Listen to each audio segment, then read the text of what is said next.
10,025. 10,025. That's right. Thank you for the correction. Yeah, you guys' energy up now? Yeah. You guys excited to be here for these guys? Yeah. So who just came in? We've got the villains and mentor. That's what we got here. It's fantastic. Heroes versus villains. But the good guys are kind of outweighing the bad guys because we've got two alphas in the house and the big man, Zordon. Now, guys, my next question is for you, David, as we get things started off right here. You have said a lot of times, you don't really interact with the cast, right? Maybe in ADR you did, but they filmed you a little bit separately. And what was that like? I mean, you're a giant floating head, as Walter Jones put it. Well, I mean, it was great. I mean, I had only been in LA for about 2.5 months when I got the call to come in and audition for it. And the audition process was a lot different from what the other actors had gone through. They had gone through like 5 or 6 weeks of really rigorous an audition process, you know, physically being paired up with different members and so forth. And when I got the call to come in and audition, I got down to the Saban building and it was just me and another gentleman, and I can't for the life of me remember what his name is. Loser.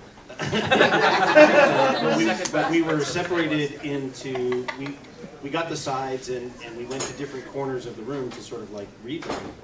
And I remember him doing a real sort of high-pitched, whiny kind of version of Zordon. I'm like, that's really not the way to go with it. And he went in first and came out about 20 minutes later, and then I went in and met the writers and the producers and the director and the original cast. And then they had me stand up on a table, and I basically used the voice that ended up being used in the show. And Austin St. John, being the very very gregarious leader of these little teenagers, said, well, I think we found our Zoltar. And the next thing I know, I got a call 2 hours later saying, congratulations, you won the part. Be at this location next week, we're going to shave your head off. So, well, my hair. And Zoltar, you said Zoltar. Yeah, the original character's name was Zoltar. They changed it after the pilot had been filmed because I guess there was either a copyright issue with the fortune teller thing that was in there, or the movie Big. They didn't want to be associated with that. So yeah, It's pretty crazy. And so all of the filming you did was kind of for your face, at least. Yeah, it was just one location, one day. We shot it in like 4.5 hours. I did like numerous takes of all the lines from the pilot, and then they had me do a bunch of different facial expressions and film me from different angles, and then they said, we'll call you when the show gets picked up, and I was like, okay, you do that. And because when you're living in LA and you're going through the audition process, they film so many pilots throughout the year, and you know, out of the 50 or 60 pilots that get shot, you know, very few of them get picked up. So I was like, okay, well, I'll wait on that phone call. And then went back and was doing my day job and whatever, and then I did get the phone call like 3 weeks later saying, congratulations, Fox picked up the show, you know, we're going to start filming. I'm like, that's great, when do I report to set? And they're like, oh, well, we're just going to use your voice from now on. I was like, oh. Machiko Soga, because I was doing that same footage with different words in her mouth to keep different storylines moving along. That's why the dubbing was so god-awful. But you were little kids, you didn't care, you didn't know. I knew, but it was terrible. And then they had Lord Zed showed up. And people wrote in that they missed Rita because he was a little too sinister for the young kids, for a lot of the parents thought it was a little too dark. And I, at that time, thought, gee, maybe they need to bring, maybe if they bring Rita back, maybe I'll play her. So I did a screen test as Rita before Carla got the job. But she would have been a Caucasian woman trying to look like an Asian woman.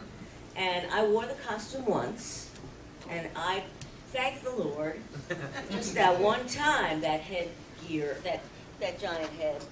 I mean, I would have had neck surgery by now if I had done that. I'm smaller than Carla. I'm not, you know, I'm strong enough as a little person, but that head was heavy, and you know, so I did that one screen test, and there was a chance, but then they came up with the great idea of having someone that looked like Machiko, and who was actually Filipino also, even though she was from Japan. Didn't know that till Morphicon last year, that Carla said she was also Filipino. Oh, wow. Didn't know that. And that's why they looked so much alike, but one was younger, and they did that whole storyline where she had a a youth potion, and so she got to look younger. So that was such a much more perfect storyline. But now it was us doing it, and it was English to English. Yeah. It was much easier. A lot easier. Yeah, and I was back. Good dialogue, yeah. That's the important thing. You got to know. And I got to be back on the show. That's perfect. All right, guys. Who do we got, Gemma? All right. Hi guys, Hi. I'm Edwin from New Hampshire. My question is for Remy. Did you know that they were going to make a Power Rangers movie, or did you audition to try to play Alpha 5 in the movie? Not better. So I was actually supposed to play Alpha in the movie. I had gone for costume fittings. The part was mine. That was that. They decided to cut me because it was going to be filmed in Australia. They didn't want to fly me to Australia. It would be cheaper to cast someone who lived in Australia. So I didn't get to go. But I'm not bitter. Just a little salty. Very similar, similar Zordon situation for them. Yeah. Well, at least now you know you were not going to pass out and stuff, right? Yeah, and then in Australia with filming laws, so if you're a U.S. production and lead cast, there has to be so many Australian ratio to American actors. So I was union, but the others, the American, were non-union. Nice. So I was lucky because that's how they negotiate for us. Otherwise, they would have. And I actually thought when I was in the union office, oh my gosh, I'm going to lose my job.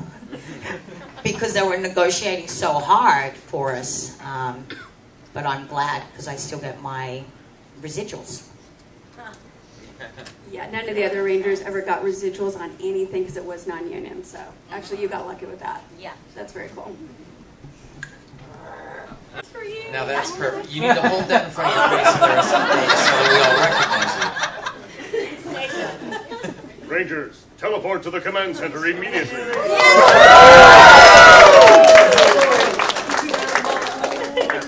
Rita's escape. Wonderful. Correct. I actually have 2 questions. One is for David. Oh, awesome. I recently turned 14. Do you think you need any teenagers with attitude? I think the world needs more teenagers with attitude, because a lot of people assume that attitude means that people are difficult to get along with, that they're surly. But for me, the attitude really is those kind of people that take on the responsibility to do the things that other people want. So the teenagers with attitude, I think, is a very apt description of the kind of people that we need, who are going to stand up, who are going to fight for you, and to make the world a better place. So yes, there are, yes. Great answer. We need more teenagers. And happy birthday, guys. And also, how does it make all of you feel to know that this show has passed down through so many generations? Because I connected with my mom finding the show a few years ago on Netflix, and then I found a bunch of the other versions of Power Rangers. Makes us feel old. Okay, that wasn't the answer that It's a good answer, though.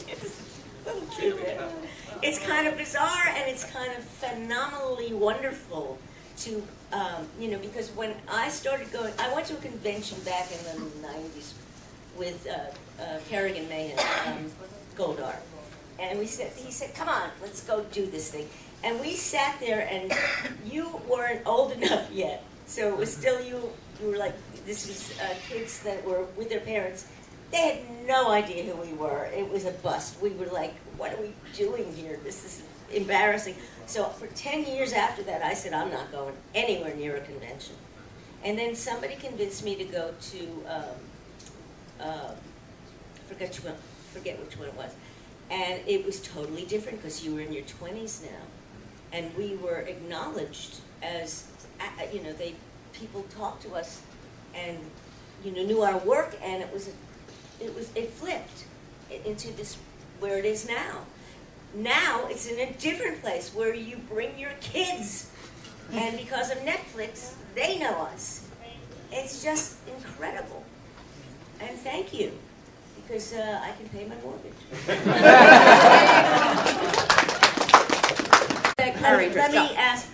Let me say the thing that I need to say. Robert Axelrod, Lord said, is not doing well. He probably won't walk again. We don't know for sure, but the operation went okay, but then there were complications, and they don't know what happened, but he is right now in a rehab place that is basically giving him too much medication and not enough rehab. He doesn't have insurance. He has Medicare and Medi-Cal. And Cedars-Sinai, which is the big hospital where the doctor did the operation, has asked for him to get back into rehab at Cedars. The doctor that did the operation, and Cedars has refused. So he's at a place where he's not getting the care he needs. So I wrote a letter. I just came up with this idea, a template, to the CEO of Cedars-Sinai Hospital. And I would like you all to come to my table and take a picture of what I wrote, then type it in your own words and send it to the CEO. I don't know if it'll do any good, but it's the only thing I can think of right now to try to get him the rehab he really needs. So if you could do that for me and him. Please, everyone do that. Yeah, we're in a big world of social media. We And can do get it on that social viral media everything. and embarrass them into giving him the proper rehab he needs. There's millions of Power Ranger fans in this country alone, so I'm certain we can get that out there. It can't hurt. That's my request. Well, if he starts getting 1 million letters, I'm sure he's going to... I don't want any more letters. Let's just bring him Bring in. the guy back Yeah. and give him the care he